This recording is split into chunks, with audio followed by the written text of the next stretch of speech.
मी काय म्हणतो, आपण अजून एकदा फोन करूया का? ते म्हणल्यात ना, त्यांना काय कळलं की कळवणार आहेत आपल्याला, मग कशाला? ते तरी नीट शोधतात का?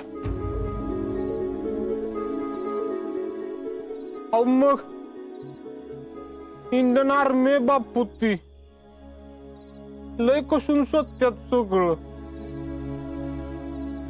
तरी बी काय सापडणं म्हणून टेन्शन यायला लागलं. मग आपण त्याच्या साहेबाला फोन करूया काश्मीरला. बापू, अहो त्या साहेबांचा नंबर असा लगेच नाही मिळत आपल्याला. आता 2 आठवडे होत आले.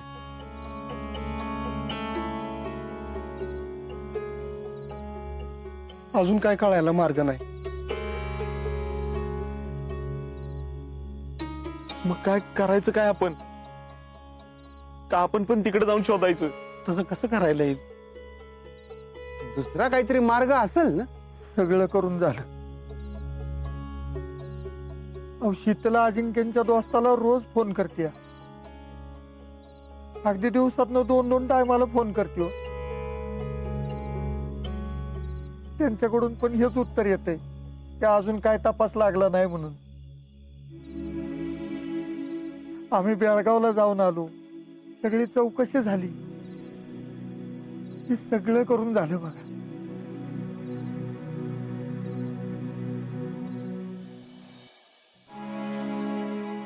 फौजान, फौजी, का रे जितू, काय झालं? नाही, एवढ्या तातडीनं बोलवलंस? म्हणजे 2 आठवडे होत आले, अजून काही कळायला मार्ग नाही. आता धीर सुटायला लागला भाऊजी. आता अजिंक्यचं काहीतरी कळायला पाहिजे. होय, अरे असा धीर सोडून कसं चालत? बस.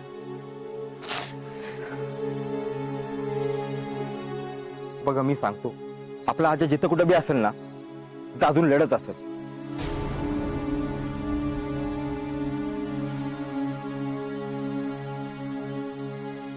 असा सहजासहजी हार मानणाऱ्यातला नाही तो. आपण असं खचून चालणार नाही.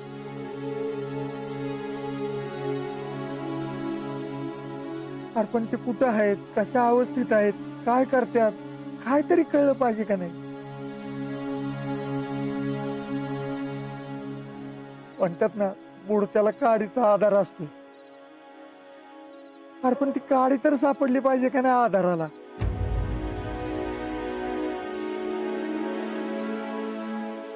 किती दिवस अशी वाट बघायची? बरोबर आहे नाना, किती दिवस वाट बघायची आपण? आपण बी काहीतरी केलं पाहिजे, लावून धरलं पाहिजे. आता आर्मी आहेच, आर्मी त्याचा शोध घेत असणार.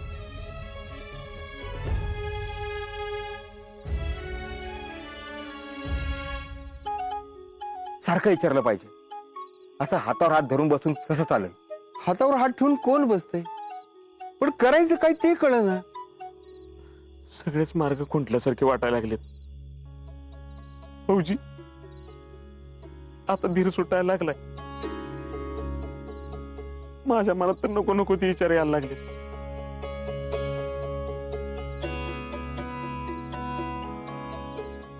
अरे पण समाधान असा विचार करून कसं चालेल?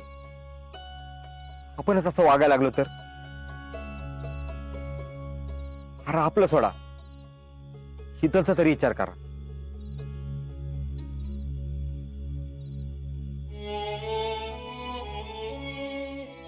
अशा अवस्थेत आपणच तिला सांभाळलं पाहिजे.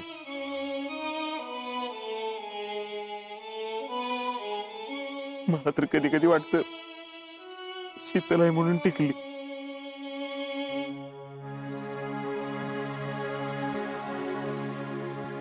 एवढं सगळं सहन करायचं, ती बी अशा अवस्थेत, ही काय साधी गोष्ट आहे का?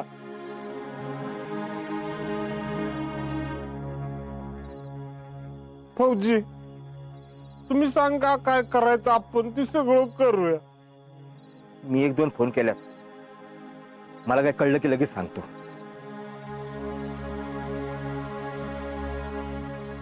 माझे 1-2 मित्र आहेत दिल्लीत, ते म्हटलेत काय कळलं तर लगेच सांगतो. आपण दिल्लीला जाऊया का?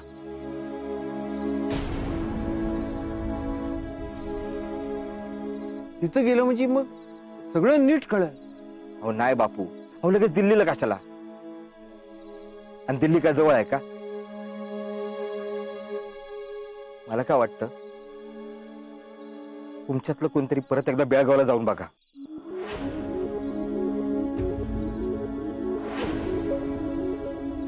म्हणजे आपण गेलो फरक पडतोच ना. मला बी वाटतंय आपण बेळगावला जाऊ आणि आपलं म्हणणं लावून धरू. होय, तसंच करू.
उद्यापासून मिशन शीतलच्या घरच्यांचं मन जिंकणं.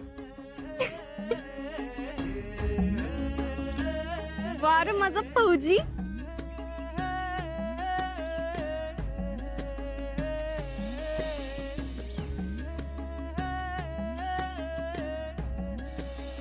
तू आज लईच भारी दिसतीस. डिट्टो तुम्हाला फोटोच्या वेळी सजवलं होतंस तसंच ना? होय. तूच म्हणला होतास ना, जशी हायस तशी सुंदर दिसतीस.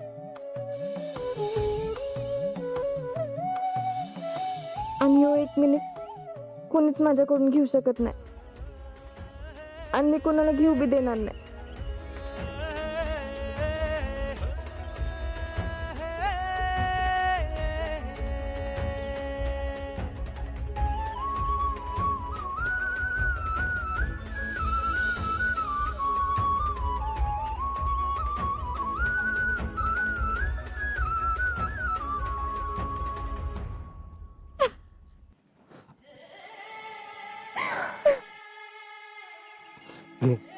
रडून घे, असं हातल्या हात कुळत बसण्यापेक्षा हे बरं.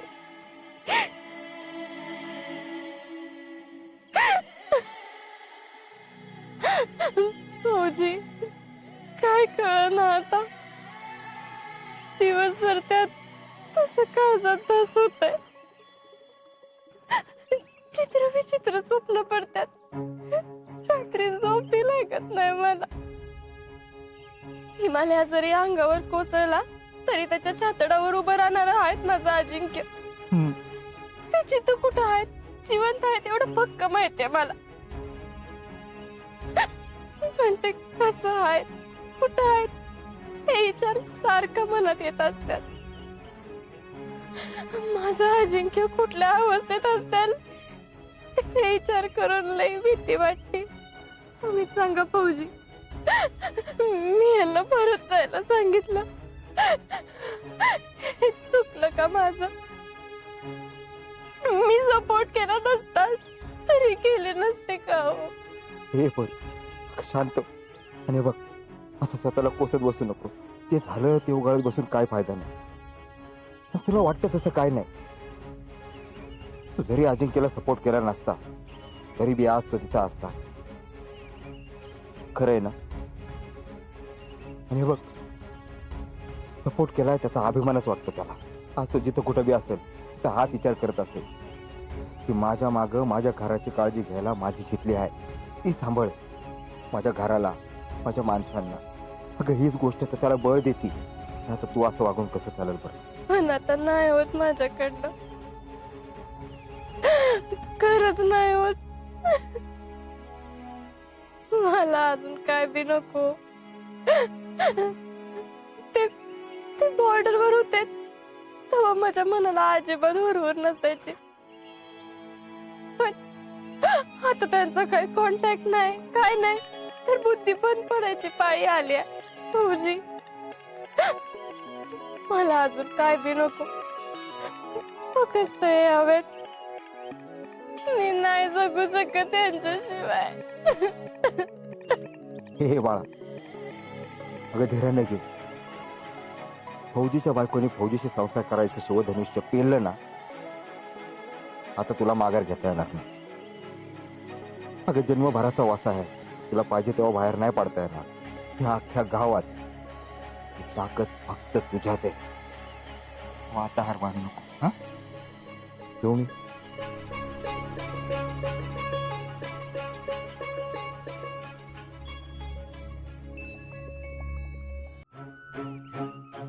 फौजी, शीतलला बघितलं का? सकाळी बाहेर पडलं, उशीर झालं. ते महादेवाच्या मंदिराकडे असं. फौजी, तुमच्या डोळ्यात पाणी. राहुल्या, लय अवस्थेत बघवत नाही रे.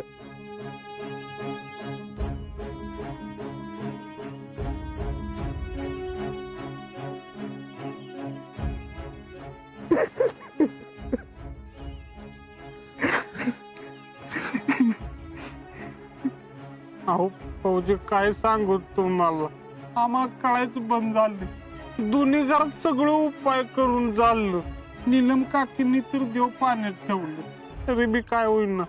राहुल्या, आजपर्यंत कधी कोणाला बोललो नाही रे. मला काय वाटायचं, फौजीने जास्त इमोशनल राहता कामा नये. त्याचा त्यालाच त्रास होतो, म्हणून मी तुमच्यापासून लांब राहील. कधी तुम्हाला जवळ येऊ देतात. हाच्याच्या बाबतीत नाही असं झालं. कायम मला लेकरासारखं वाटायचं. ऊन असो, वारा असो, पाऊस असो, आनंद फौजीनं कधीच काम बंद ठेवलं नाही. कायम वर्क इन प्रोग्रेस असायचं. तेव्हापासून आजचं कळलंय ना, तेव्हापासून कामात मनच लागत नाही रे. मग ठरवलं आपल्या आजासाठी करायचंय, त्याच्यासाठी हे मंदिर बांधायचं. मी काय करतोय कधी त्याला दाखवलं नाही. म्हटलं होतं त्याच्या हातानं उद्घाटन करीत. तुला पाहिलं ना, कायम बापाची माया माया ताटून येते. फौजी, तुम्हाला असं होतंय, मग शीतलची काय अवस्था झाली असेल जरा विचार करा की. डोळे पुसा फौजी. राहुल्या, तू म्हणतो ते खरंय. अरे शीतल सारखी खंबीर पोरगी जर तुटायला लागली, आपण तिला सावरलं पाहिजे. नाही तर दोन्ही घरं उन्मळून पडतील. उठ फौजी, तुम्ही वा पुढं, मी तिला घेऊन येतो.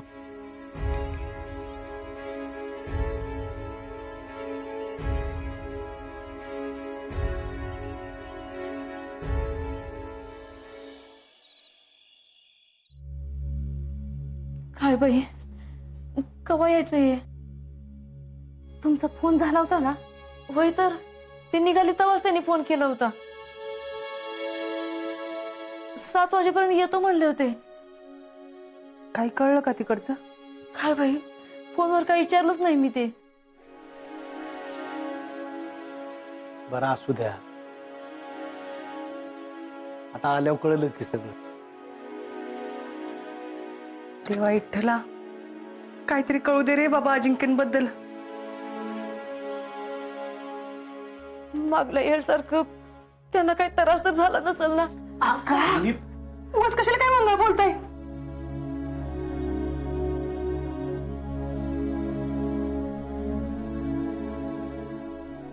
नाना या की दादा नाना उशीर केला लय ए सुमन पाणी दे नाना काय हो काय झालं हे घ्या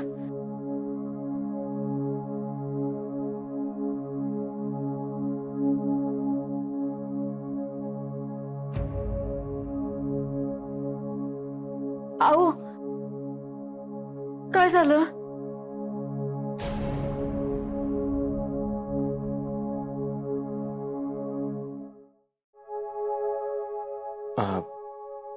काय नाही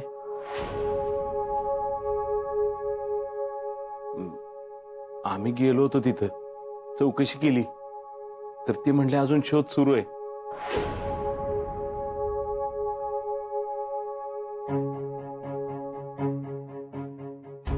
आम्हाला काय समजलं की आम्ही तुम्हाला कळवतो म्हणले.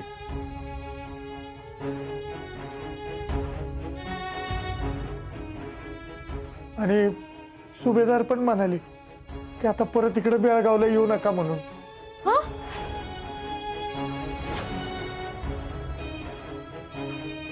परत येऊ नका म्हणजे येऊ नका म्हणजे त्यांचं असं म्हणणं पडलं की इथं हेलपाटे घालून काय होणार आहे, तुम्हाला जे काय समजणार आहे ते दिल्लीतनं समजणार आहे, मग इथं येऊन काय करणार म्हणले.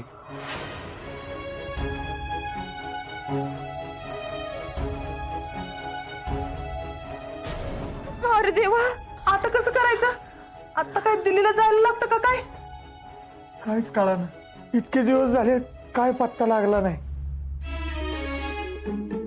आता आपण तरी कुठं कुठं म्हणून आणि कसा शोध घ्यायचा. आणि दिल्लीत बी जाऊन काय हाताला लागेल याचा काय अंदाज नाही ग. पण दादा जाऊन तर यायलाच लागल ना. अरे तिथे जाऊन तरी काय होणार आहे जितू, तिथे जाऊन आपल्याला ती हेच म्हणणार आमचा शोध चालू आहे, आम्हाला काय समजलं की आम्ही तुम्हाला कळवतो, तुम्ही उगाच हेलपाटे. अरे आशाने कधी सापडायचा रे माझा आशा.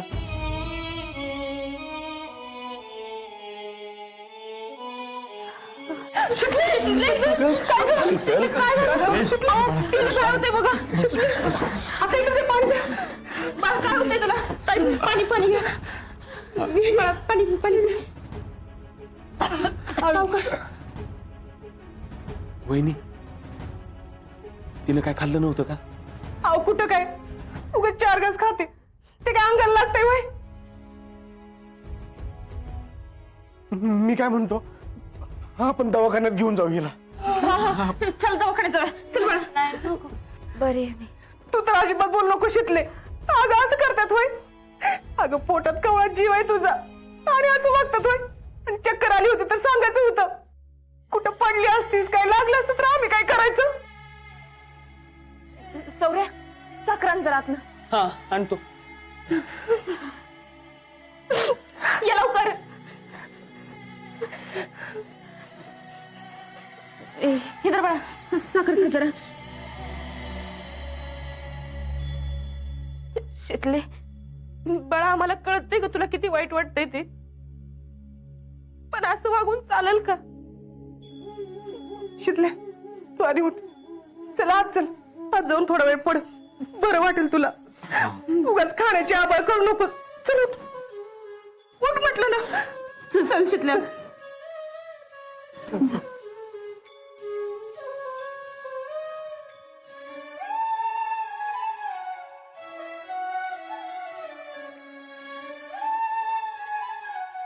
बघितलं ना काय अवस्था करून घेतली पोरीनं. कुणाचं म्हणून ऐकत नाही. मला बी तिची अवस्था बघवणं झाली आता. एवढी आनंदात बागडणारी पोर माझी पण काय होऊन बसलंय. आपण ना अजिंक्यना परत जाऊच नाही द्यायला पाहिजे होतं. तिथंच आपलं चुकलं. अगं आता मागचं उगाळून काय उपयोग आहे का. पण शीतलसाठी काळीच तुटतंय. आता हे सगळं विठ्ठलाच्याच हातात आहे. जे काय करणार ते तोच करेल. आपण तरी काय करणार. देवा पांडुरंगा, माझ्या लेकीला हे सगळं सोसायचं बळ दे रे बाबा.